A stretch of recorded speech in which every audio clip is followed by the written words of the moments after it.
그 덩케르크라고 하는 영화가 있습니다. 혹시 보신 분이 있을지 모르겠습니다. 덩케르크라고 하는 영화인데 1940년 5월 독일군이 유럽 전체를 싹 이렇게 파죽지서로 이제 점령을 해서 먹어옵니다. 그래서 벨기에를 먹었고, 그리고 네덜란드, 그리고 루셈부르크라고 하는 나라를 이제 독일에 다 이렇게 먹어요. 이제 먹어서 오는데 마지막 그 남아있는 지역이 덩케르크라고 하는 지역이에요. 덩케르크 어디냐면 그 프랑스에 있는 그 해안 지역에 있는 한 장소거든요.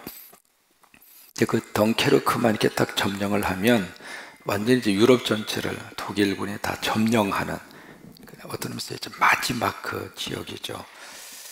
그래서 연합군이 딱 이렇게 해서 이제 반격할 수 있는 기회를 다 상실을 하고 쫓겨서 그 덩케르크만이라고 하는 거기에 딱 이렇게 갇힌 거예요.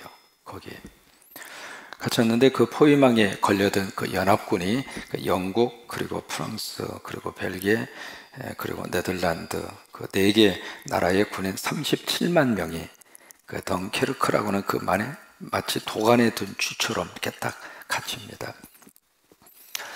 만약에 여기서 성공적으로 이 37만 명이 철수를 하지 못하면 뭐 엄청난 전력의 손실은 뭐 물론이겠지만은 어떻게 이 독일군하고 맞서서 반격할 수 있는 가능성이 다 사라져버리고, 그래서 전쟁 자체가 완전히 성패가 뒤집어질 절대 절명의 그런 위기를 느끼게 되는데, 거기다가 이 37만 명을 이렇게 철수시킬 수 있는 군함이 없는 거예요. 무슨 방법이 없는 거예요. 그때 이제 무엇을 하기 시작했는가? 영국에 있는 예수 믿는 사람들이 간절히 기도했어요. 여러분, 위기 앞에서는 믿음의 사람이 선택할 수 있는 길은 기도입니다.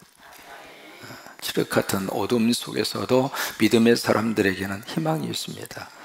절대 절망의 속에서도 희망을 가질 수 있는 근거는 땅에 있는 것이 아니라 하나님에게 있습니다. 여러분, 우리 하나님은 살아계십니다. 우리 예수님은 살아계십니다. 성령님은 지금도 역사를 하십니다. 그 믿음 있는 사람은 그 순간에 기도하게 되어져 있는데, 영국에 있는 크리스찬들이 간절히 기도했어요. 기도했는데 두 가지가 나타납니다. 첫째로, 그렇게 막 파죽지세로 몰고 올라왔던 독일군의 지휘관 히틀러가 더 이상 진격 중지 명령을 내립니다. 참 꿈같은 일이 일어납니다. 누가 보아도 그 전략상 중지 명령을 내릴 이유가 없습니다. 왜? 자기가 지금 이기고 있고요. 지금 마지막 포위망 이거요, 완전히 100% 승리를 장담할 수 있는 그런 조건인데 히틀러가 갑자기 중지 명령을 내요. 두 번째는 날씨가 도와줍니다. 날씨가 도와주는데 독일군 쪽은 막 벼락이 치면서 막 엄청나게 폭우가 쏟아지는데, 이쪽 연합군이 있는 이쪽은 날씨가 쨍쨍 쪄요. 햇볕은 쨍쨍, 모래알은 반짝. 여러분, 이 날씨를 누가 주관할까요? 사람이 움직일 수 있는 능력이 거기까지 미칠 수가 없거든요. 그렇게 해서 이제 날씨가 이제 받쳐주면서, 그러면서 이쪽에 철수 작전할 수 있는 시간을 벌게 된 거예요. 시간을 벌게 됐는데, 결국 영국 성도들의 간절한 기도의 응답이었습니다. 지금 북미 간의 정상회담을 앞에 놓고 정말 저와 여러분이 이 한 주간 간절히 기도해서 하나님께서 역사하시기를 바라고, 성령님이 도와주시기를 바라고, 그래서 여러분 한 분 한 분이 나라를 생각하고 드리는 그 기도를 하나님께서 꼭 받아주셔서, 이게 똑같은 사건이라 하더라도 기도하고 그것을 바라보는 사람은 하나님이 하시는구나, 하나님이 역사하는구나, 그 믿음의 고백에 나가는 거고요. 그런 기도가 없는 사람은 결과 앞에서 어떻게 하다 보니까 됐지, 그 생각 그 이상의 생각이 머릿속에 들어올 수가 없어요.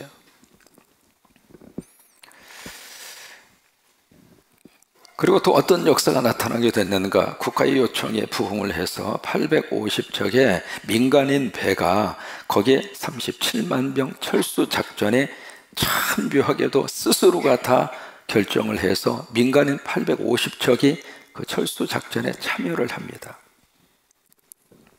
그래서 덩게르크라고 하는 이 부두에 철수할 병력을 태우러 오는 그 배를 기다리고 있는 거예요. 이제 날씨가 좋으니까 빨리 철수를 해야 되잖아요. 근데 이제 군함이 없으니까 민간인 배가 자발적으로 850척이 덩케르크 부두를 향해서 쫙 밀려오는 거예요. 그 군인들을 다 철수시키기 위해서. 그다음에 이렇게 밀려오는데 그것을 이제 이 부두가에서 제독이 딱 바라봅니다. 수평선에서 수백 척의 민간인 배가 이렇게 딱 오는 모습을 보면서 옆에 있는 대령이 질문을 합니다. 제독님, 무엇이 보입니까? 참 감격스러운 순간입니다. 그때 그 제독이 눈물을 글썽이면서 그렇게 말을 합니다. 조국이 보이는구나. 조국이 보이는구나.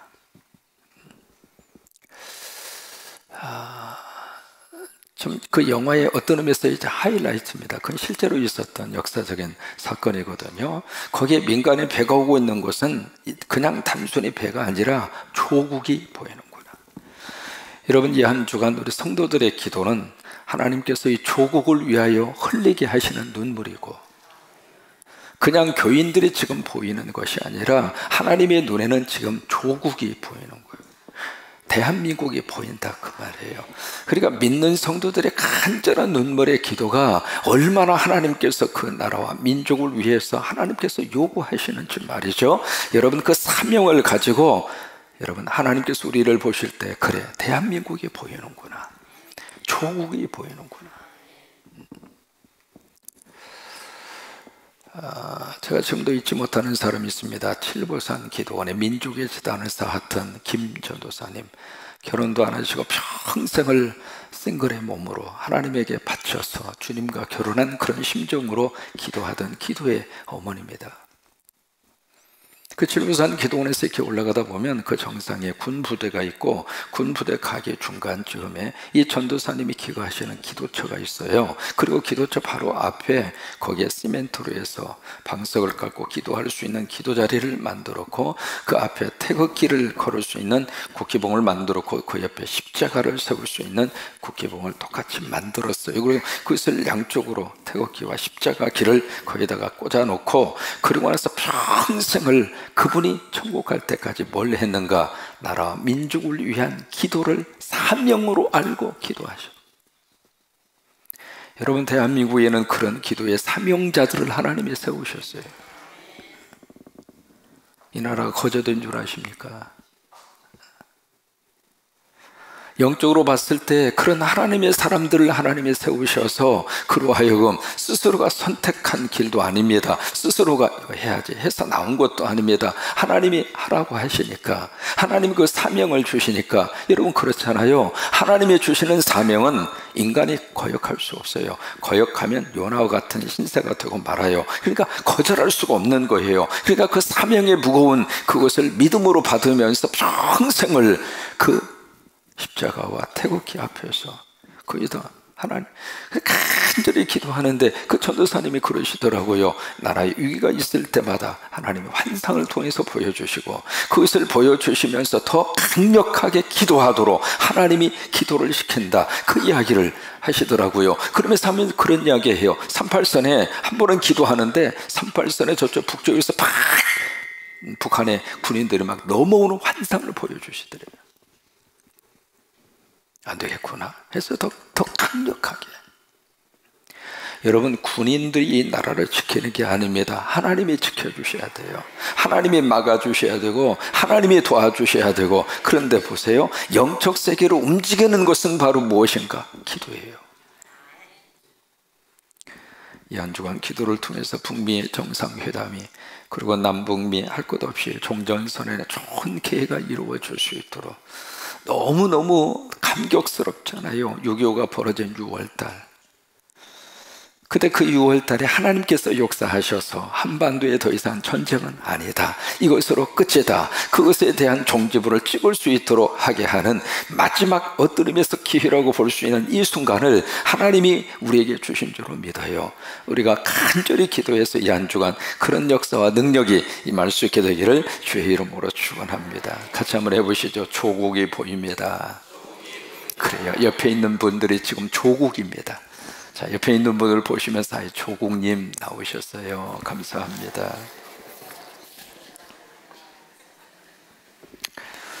오늘 22절에 보시면 너무 귀한 말씀을 우리에게 해주시고 있습니다. 여호와께서 주시는 복. 그래요, 복은 누가 주시는가? 하나님이 주세요.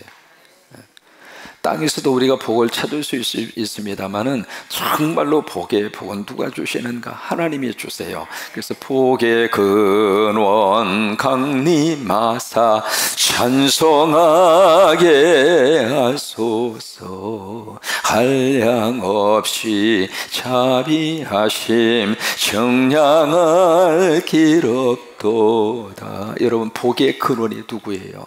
하나님이란 말이에요. 하나님 모시고 사는 사람은 땅에서 복 찾으려고 하지 마세요. 복의 근원이 내 안에 있다 이 말이에요. 복의 근원 되시는 예수님이 바로 내 안에 계시고, 복을 주시는 성령님이 바로 내 안에 계시고, 그래서 우리가 당차게 사는 거예요.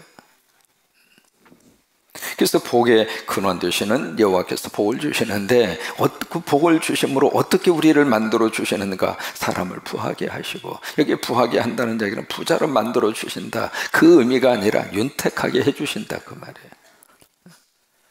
많은 떡 한 조각을 놓고도 행복하게 웃을 수 있는 가정은 부한 가정이에요. 먹을 것이 잔뜩 쌓여 있음에도 불구하고 으르렁대는 가정은 가난한 가정이야. 그러니까 여기 여호와께서 주시는 복은 사람을 부하게 하시고, 오늘 이 새벽에 하나님이 여러분에게 이 복 주시게 되기를 축복합니다. 여호와께서 주시는 복, 그 복이 여러분의 복이 되시기를 바라고, 그 복을 받아야 마음 편하게 살아. 그 복을 받아야 미움을 먹으면서도 소화가 잘 되고, 어린 시절 입맛이 없으면은요, 시커먼 콩보리밥 거기다가 찬물 딱 말아서, 잡숴보신 분들만 압니다. 시커먼 콩보리밥. 어쩜 그 당시에는 보리밥도 이렇게 새카맸는지. 왜요? 이게 더 많이 정미소에 가서 갈면 보리가 줄어들잖아요. 한 번 깎고 두 번 깎으면 하얘질 수는 있지만은 양이 줄어들잖아요. 그러니까 먹을 사람은 많지 양은 많이 필요하지. 그러니까 시커멓게 만든 거예요. 만든 다음에 이거요, 찬 보리밥 소쿠리에 담아서 다 천장에 매달아 놓으면 세상에 거기에 시커먼 파리가 와서 또 식사를 하셔. 그러면 이게 파리가 있는지 보리밥이 있는지 구별이 안 될 정도로, 그렇게 해서 그 소쿠리 내려가지고 찬밥 한 덩어리에 찬물에 탁 말아서 그거요, 된장에다가 그 다음에 앞들에서 고추 따다가 그냥 푹 찍어서 그거 먹으면서도 속 편하게 먹는 사람은, 속이 편한 사람은 그래도 만족한 거예요.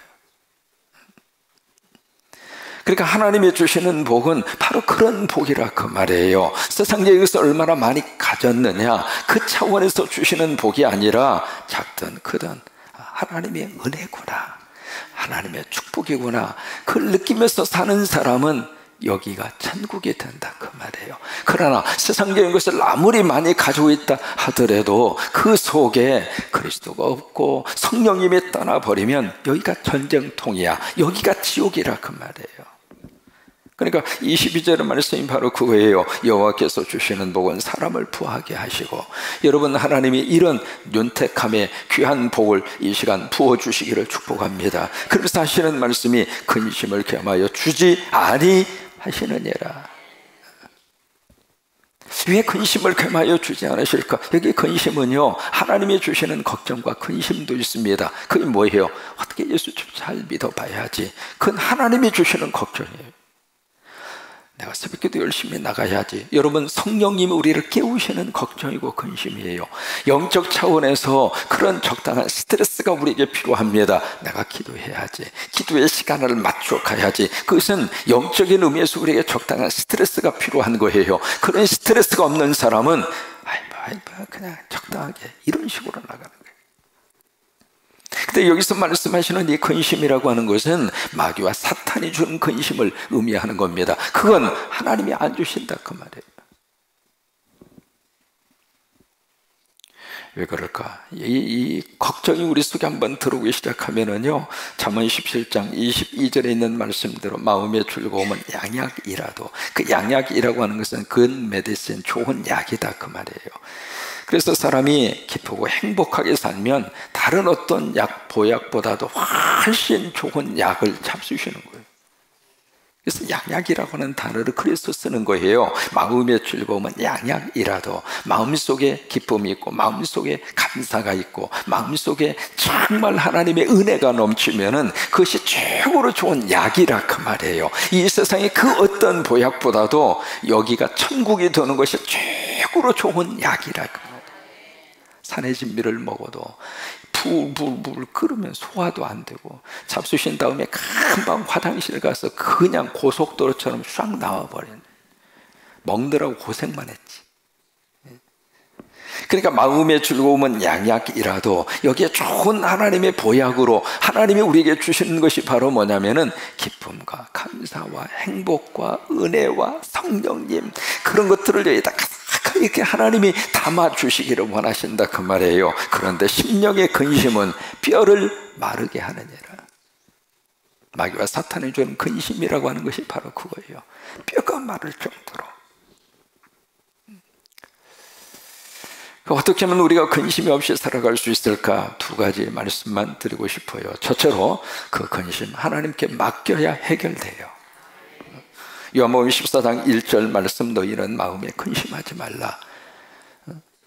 우리가 마음에 근심하지 않아야지. 그래서 근심이 안 될 수 있으면 얼마나 좋겠어요. 근데 그 다음에 해결책을 제시를 합니다. 하나님을 믿으니 또 나를 믿어라. 이것이 근심을 해결할 수 있는 성서적인 방법이에요. 여기 컵 안에 나쁜 공기가 들어있다고 생각해 봐요. 이 공기를 빼낼 수 있는 방법 여러 가지가 있습니다. 근데 가장 쉬운 방법은 여기다가 물을 채우면 돼요. 물을 채우면 이 컵 안에 있는 나쁜 공기가 자동으로 빠져나와요. 똑같은 원리입니다. 우리 마음속에 걱정도 많고 불안도 많고 여러 가지 스트레스도 많고, 그러면 이 속에 있는 이것을 어떻게 우리가 빼낼 수 있을까? 빨리 나와, 빨리 나와. 그래서 나오질 않아요. 여기다가 하나님의 은혜로 채우면 돼요. 그러니까 말씀으로 채우고 성령으로 채우고 믿음으로 채우면 이 속에 있는 나쁜 것이 자동으로 나옵니다. 자동으로. 그래서 우리가 이 걱정과 근심 어떻게 해결할 수 있을까? 어떻든 간에 하나님 앞에 자꾸 맡겨드려야 돼요. 어제 지나간 일에 대한 걱정과 근심은 십자가로 해결하시고, 어제까지 일어난 그 일에 대해서는 더 이상 우리가 해볼 수 있는 방법이 없습니다. 이미 지나갔거든요. 이미 끝났거든요. 그러니까 그 어제까지 지난 일들에 대해서 그것 때문에 다 우리를 발목을 잡는 경우들이 많이 있는데 과거는 이미 지나갔어요. 지나갔으니까 어떻게 우리가 그것을 매듭을 지을 수 있을까? 십자가의 거룩한 역사하심으로. 하나님, 내가 어제까지 살면서 지은 죄가 있다면 십자가의 은혜로 하나님께서 용서해 주세요. 그리고 매듭 짓고 가야 돼요. 끝났으니까. 여러분, 미래에 대한 것은 절대적인 하나님의 신앙의 섭리에 맡겨야 돼요. 미래 어떻게 될지 모르잖아요. 그건 하나님의 수관입니다. 미래에 내가 건강하게 살지, 미래에 우리 가정이 그런 대로 먹고 살 수 있을지, 미래에 이 민족이 어떤 모습으로 이루어질지, 그건 우리 소관이 아닙니다. 하나님의 절대적인 섭리의 소관입니다. 그건 믿음으로 맡길 수밖에 없어요. 그럼 현재는 우리가 어떻게 살 것인가? 로마서 8장 28절로 살자 이거예요. 우리가 알거니와 하나님을 사랑하는 자 곧 그의 뜻대로 부르심을 입은 자들에게는 모든 것이 합력하여 선을 이루느니라. 베이킹 파우더라고 하는 거 싫어하는 사람 많습니다. 베이킹 파우더. 어떤 사람 밀가루도 싫어하고, 그 다음에 소금도 싫어하고, 베이킹 파우더도 싫어하고, 그 재료 아시잖아요. 그 세 가지를 다 싫어해요. 다 싫어하는데 참 묘하게도 베이킹 파우더하고, 그 다음 밀가루하고, 그 다음에 소금하고 다 이렇게 배합을 해서 이게요, 구워내면 너무 맛있는 바스킷이 나와요. 근데 그 과자는 맛있어요. 참 맛있어요. 그래요. 다 합력하면 맛있게 돼요. 그러니까 오늘은 그렇게 사는 거예요. 그것이 걱정 없는 삶을 살아갈 수 있는 성서적인 방법이에요. 두 번째로 어떻게 하면 우리가 근심 없이 삶을 살아갈 수 있을까? 자족함을 배워야 됩니다. 빌립보서 4장 11절의 말씀, 내가 궁핍함으로 말하는 것이 아니니라. 어떠한 형편에든지 나는 자족하기를 배웠노라. 한번 해보세요. 나는 자족하기를 배웠습니다. 배웠다는 이야기가 뭐예요? 그거요, 공부하지 않으면 안 돼요. 그러니까 그것이 나의 것이 되기까지는요, 그냥 노력하고 또 공부하고 또 공부하고, 한두 번 들어서 될 문제가 아니에요. 계속 공부하셔야 돼요. 뭘 공부해야 되는가? 내가 어떻게 하면 만족할 수 있는 법을 내가 배울까? 어떻게 하면 내가 인생 속에서 오늘 나에게 주어진 이 현실 속에서 감사할 수 있는 것이 무엇인가? 그것을 계속 배우셔야 돼요. 아, 이것도 감사하구나. 그게요, 그냥 생각한다고 오늘날 갑자기 자동으로 나오지 않습니다. 그래서 배워야 된다, 그거예요. 그래서 하나님의 사람 사도 바울도 하나님 앞에서 하나님, 나는 자족하기를 배웠습니다. 배우셔야 돼요. 탈무드에 나오는 포도원 여우 이야기가 있습니다. 아주 배가 고픈 여우가 포도원에 들어가서 그냥 가서 이제 포도를 따먹으려고 그 틈새로 이 여우가 들어가려고 시도를 해보는데, 아, 세상에 이게 뚱뚱해가지고 들어가야지. 배가 펄쩍 나와가지고 그 틈새로 들어갈 수 없으니까 여우가 꾀를 생각합니다. 여러분, 여우 하면 꾀잖아요. 그래서 어떻게 할 거라다 며칠 금식을 했어. 여우가 금식을 하고 나니까 배가 홀쭉해지잖아요. 그래서 이제 무사히 이런 틈 사이로 여우가 쏙 들어가서 그냥 주렁주렁 다니는 포도를 실컷 먹었어요. 실컷 먹고, 야, 이제 됐다. 어우, 배부르다. 그리고 이제 다시 그 틈새로 나오려고 하니까 세상에 배가 통통해가지고 나올 수가 있어야지. 그래서 이제 여우 하면 꾀잖아요. 어떻게 할 거라다 또 금식했어. 금식기도 하고 나니까 홀쭉히 들어갔잖아요. 그러니까 여우가 이제 다시 그 틈새로 쏙 나온 거예요. 쏙 나오면서 하는 말이, 들어갈 때나 나올 때나 배고프기나 똑같구만.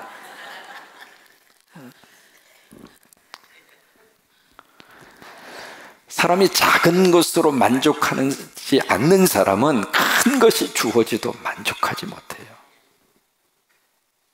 그래서 자족하기를 배우라, 그 말이에요. 오늘 만족한 사람이 내일도 만족할 수 있는 거지. 오늘 하나님이 허락하신 은혜 때문에 감사하는 사람이 내일도 감사할 수 있는 거지, 오늘 감사하지 못하는 사람은 내일 큰 은혜가 쏟아부어져도 감사 못해요. 제가 목회하면서 늘 그런 생각했어요. 76년도부터 시작했으니까 참 많은 세월 목회 현장에 있었잖아요. 작은 인원수로부터 시작을 했어요. 30명 교인으로 시작을 했어요. 다 합쳐서 무슨 조직교회 같은 것도 아니고 장로님이 있는 것도 아니고 그냥 무슨 건물이 있었던 것도 아니고 미국에 조그마한 교실 하나 빌려서 거기서 목회를 시작을 했어요. 이 30명 교인으로 시작을 하면서 그때부터 간절한 눈물의 기도는 성도들의 부흥되는 거예요. 숫자가 좀 늘어나는 거. 그러면 숫자가 늘어나면 그때 가서 목회가 너무 행복할 줄로 착각을 한 거예요. 그래서 열심히 기도했어요. 그리고 말 그대로 최선을 다해서 목회 현장에 말 그대로 할 수 있는 모든 것을 다 쏟아 부었어요. 그랬더니 하나님이 부흥을 주시더라고요. 참조한 것이 30명에서 50명, 50명에서 100명, 100명에서 200명. 이게 자꾸 사람의 욕심이 자꾸 곱빼기로 커지는 거예요. 그런데 목회 현장이 커지면 커질수록 내 행복도 커져야 되는데 이게요, 인상 쓸 일이 더 많아져요. 가지 많은 나무에 바람 잘 일 없다. 목사들이 하는 말입니다. 교인 많은 곳에 이것도 많고 이게 다 있잖아요. 다 각자 나름대로 다 생각이 다르고 판단이 다르고 억양이 다르고 표현력이 다르고. 그래서 어느 한순간 그렇게 결단했습니다. 나 오늘 여기서 행복하지 않으면 내 평생 행복이라는 단어를 내가 찾을 수 없다. 그래서 스스로가 내가 만족하기를 배워야 되겠구나. 그래요. 우리는 오늘 하루 하나님 앞에서 허락하신 은혜 때문에 감사하고, 그 때문에 자족하고, 그래서 자족함을 배워야 근심이 없는 삶을 그래도 살아갈 수가 있어요. 여러분, 이 은혜가 넘치게 되기를 주의 이름으로 축원합니다. 22절의 말씀 다시 한번 기억하면서 고백 한번 하실까요? 여호와께서 주시는 복은 사람을 부하게 하고 근심을 겸하여 주지 아니하시느니라. 한 번만 더 고백하실까요? 여호와께서 주시는 복은 사람을 부하게 하고 근심을 겸하여 주지 아니하시느니라. 한 번만 더 고백하실까요? 여호와께서 주시는 복은 사람을 부하게 하시고 근심을 겸하여 주지 아니하시느니라. 여호와께서 내게 주시는 복은 나를 부하게 하시고, 나를 부하게 하고 내게 근심을 겸하여 주지 아니하시느니라. 아멘. 이 말씀 오늘 하루 꼭 붙잡고 오늘도 함께 조국을 위한 기도 하나님이 받으실 줄 믿고 그 은혜가 넘치기를 주의 이름으로 축복합니다.